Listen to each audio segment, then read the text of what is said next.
आप भी 12 ज्योतिर्लिंग में से एक बाबा बैद्यनाथ आने का प्लान कर रहे हैं, लेकिन आप कंफ्यूज है कि दर्शन कैसे होंगे और आपको कहाँ पर रुकना है और 2 दिनों में देवघर में किन-किन जगहों पे घूमना है। तो फ़िक्र मत कीजिए, आज के इस व्लॉग में मैं आपको दूँगी देवघर की complete step by step pocket friendly itinerary. तो चलिए अब हम चलते हैं बाबा के दरबार में।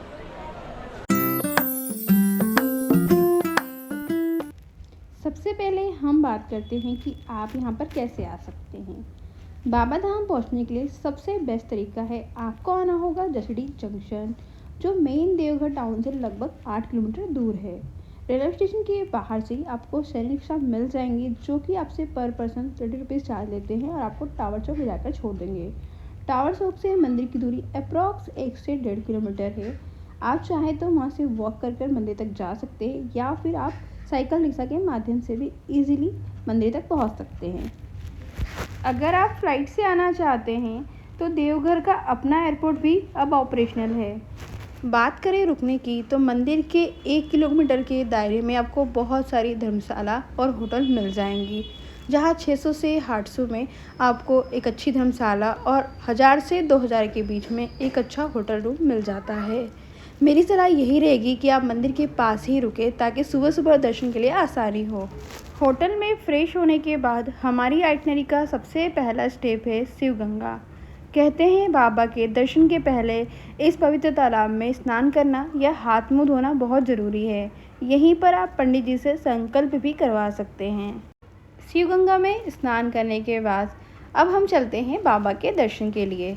नॉर्मल डेज में दर्शन करने में 2 से 3 घंटे का समय लग जाता है, लेकिन अगर आपके पास समय कम है तो आप 300 का सिख दर्शन पास लेकर वीआईपी लाइन से जल्दी दर्शन कर सकते हैं। वीआईपी पास आपको वहीं पर स्थित काउंटर से लेना होता है।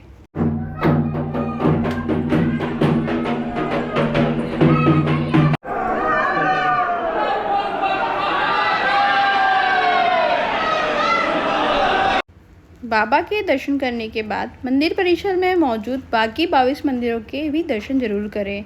यहाँ पर 12 ज्योतिर्लिंगों में से एक बैद्यनाथ ज्योतिर्लिंग तो है ही, साथ ही 51 शक्तिपीठों में से एक हृदय पीठ भी यहाँ पर विराजमान है, जहाँ पर माता सती का हृदय गिरा था। कहते हैं यहाँ आने वाले हर भक्त के दुख और रोग बाबा स्वयं दूर कर देते हैं, इसलिए उन्हें बैद्यनाथ कहा जाता है। यहाँ शिव और पार्वती मंदिर के बीच का यह गठबंधन सिर्फ एक धागा नहीं, बल्कि शिव शक्ति के मिलन का प्रतीक है। बाबा भोलेनाथ और पार्वती माता के बीच बंधे इस पवित्र गठबंधन को देखना और इसकी पूजा करना आप बिल्कुल मत भूलना। रात हो चुकी है और हमारे दर्शन भी हो गए हैं। अब आप सभी से मिलेंगे नेक्स्ट डे मॉर्निंग में।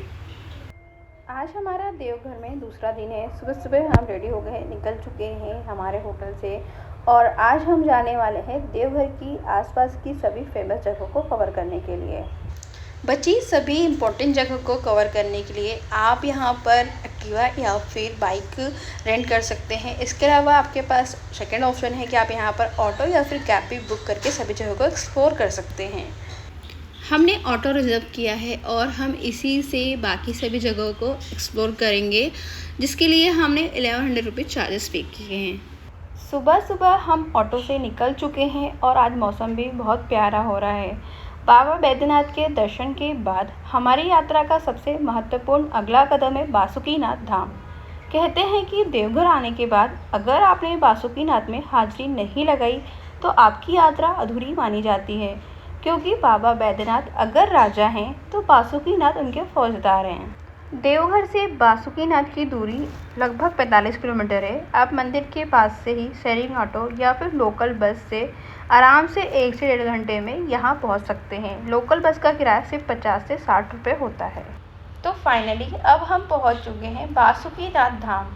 मंदिर के बिल्कुल बाहर आपको पूरी मार्केट मिल जाएगी, जहाँ पूजा और प्रसाद के साथ साथ खाने पीने की भी काफ़ी सारी शॉप्स अवेलेबल है। तो दर्शन के लिए आने से पहले आप यहीं से अपना प्रसाद ले सकते हैं। अभी हम मंदिर परिसर में आ चुके हैं और मंदिर परिसर में कदम रखते ही आपको एक अलग ही दिव्य शांति और भक्ति का अनुभव होगा। दर्शन की बात करें तो नॉर्मल डेज में यहाँ दर्शन काफ़ी आसानी से 30 से 45 मिनट के अंदर हो जाते हैं, लेकिन सावन या संडे के दिन बहुत ज़्यादा भीड़ होती है। बाबा बैद्यनाथ मंदिर की तरह यहाँ भी शीघ्र दर्शन की सुविधा होती है, जिसका टिकट आप मंदिर काउंटर से ले सकते हैं।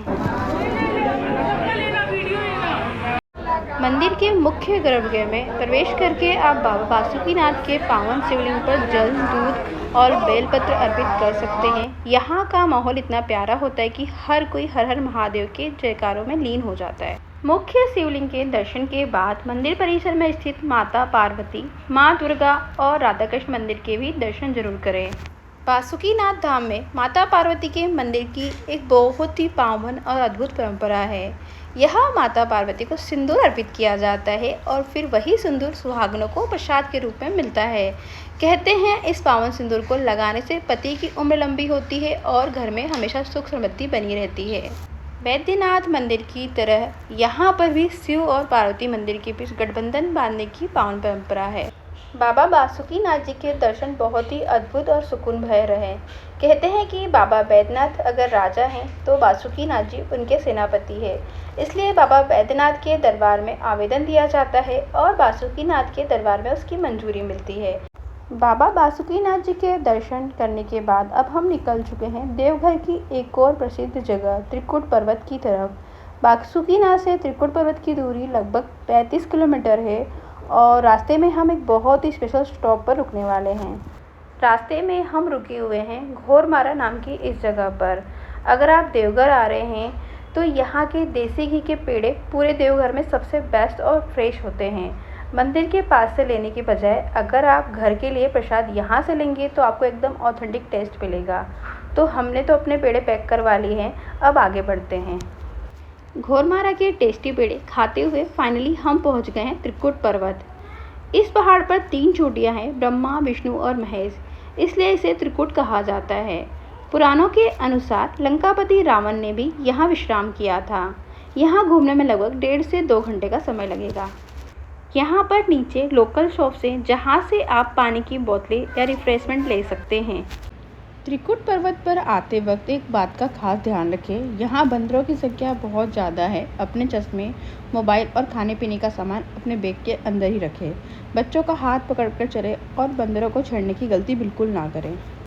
यहाँ पहाड़ पर स्थित है त्रिकुटांचल महादेव मंदिर और माता त्रिशूली देवी का पावन मंदिर।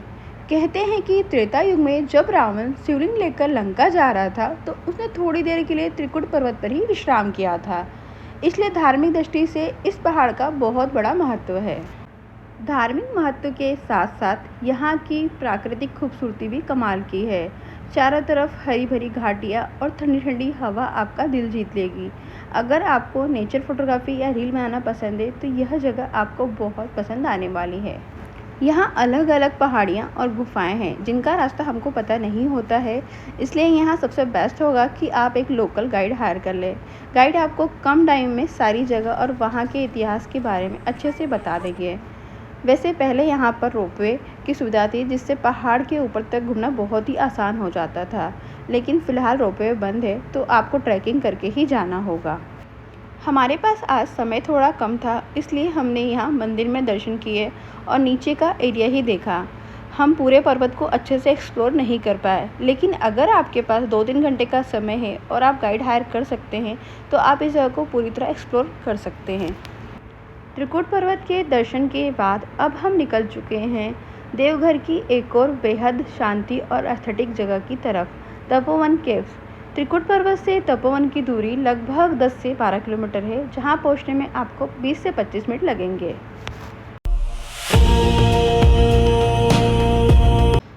फाइनली हम पहुंच गए हैं तपोवन। कहते हैं कि यह वही पावन भूमि है जहां महर्षि वाल्मीकि ने तपस्या की थी और उन्हें यहाँ सिद्धि प्राप्त हुई थी। इसी वजह से इस जगह का नाम तपोवन यानी तपस्या का वन पड़ा। तपोवन की सबसे बड़ी खासियत है यहाँ की प्राकृतिक गुफाएं। इन गुफाओं के अंदर एक शिवलिंग विराजमान है जिसे तपोनाथ महादेव कहा जाता है। यहाँ गुफाओं के बीच से निकलकर दर्शन करना अपने आप में एक अलग ही थ्रिलिंग एक्सपीरियंस है। तपोवन को आराम से एक्सप्लोर करने में और तपोनाथ महादेव के दर्शन करने में आपको लगभग 1 से 1.5 घंटे का समय लगेगा। यह जगह उन लोगों के लिए परफेक्ट है जो नेचर और शांति पसंद करते हैं। तपोवन में देखने के लिए बहुत सारी खास जगह हैं, जैसे कि प्रसिद्ध सबरी गुफा और पतले रास्तों से होकर जाने वाला हनुमान जी का मंदिर। लेकिन यहाँ की गुफाएं और रास्ते थोड़े भूल भुलैया जैसे हैं, इसलिए सबसे बेहतर होगा कि आप यहाँ एक लोकल गाइड हायर कर लें। गाइड आपको 100 से 200 रुपये में सारी गुफाओं और मंदिर के दर्शन आसानी से करवा देंगे और यहाँ के इतिहास के बारे में भी बहुत अच्छे से समझा देंगे। देवघर में इन सभी जगहों के अलावा एक और बहुत खूबसूरत जगह है नौलक्खा मंदिर। हमारे पास समय की कमी थी इसलिए हम यहाँ नहीं जा सके, लेकिन देवघर आने पर आप इस मंदिर के दर्शन भी ज़रूर करें। अब हम बात करते हैं कि यहाँ आने का सही समय क्या रहेगा। देवघर आने का सबसे अच्छा समय अक्टूबर से मार्च के बीच होता है, जब मौसम बहुत ही सुहाना और ठंडा रहता है।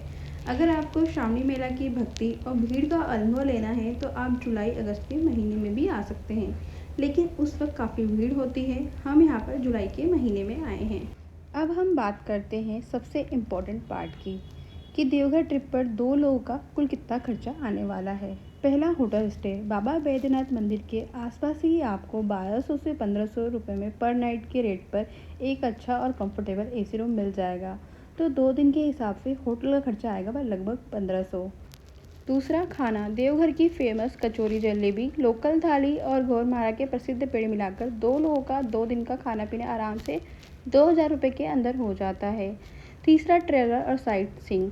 मंदिर के पास से ई रिक्शा, ऑटो या कैब से आप बासुकीनाथ, त्रिकुट पर्वत और तपोवन आने जाने का टोटल लोकल ट्रांसपोर्ट का खर्चा आएगा लगभग 1000 रुपये से 1500 रुपये। तो अगर ओवरऑल देखें तो 2 लोगों का 2 दिन का देवघर ट्रिप का कुल खर्चा आएगा लगभग 5500 से 6000 रुपये, यानी पर पर्सन लगभग 3000 रुपये। तो यह था हमारा देवघर और बाबा धाम का एक बेहद ही पावन और खूबसूरत सफ़र। बाबा बैद्यनाथ और माता पार्वती के आशीर्वाद से हमारी यह यात्रा बहुत ही अच्छी रही। उम्मीद करती हूँ कि यह देवघर ट्रैवल ब्लॉग और सारी ट्रैवल टिप्स आपको पसंद आई होगी। अगर आप भी यहाँ आने का प्लान बना रहे हैं तो यह वीडियो आपको बहुत काम आएगी। वीडियो अच्छी लगी हो तो इसे लाइक ज़रूर करें और अपनी फैमिली और दोस्तों के साथ शेयर करें। और अगर चैनल पर नए हैं तो सब्सक्राइब करना बिल्कुल मत भूलिएगा। मिलते हैं अगले व्लॉग में एक नई जगह और एक नई यात्रा के साथ। तब तक के लिए हर हर महादेव।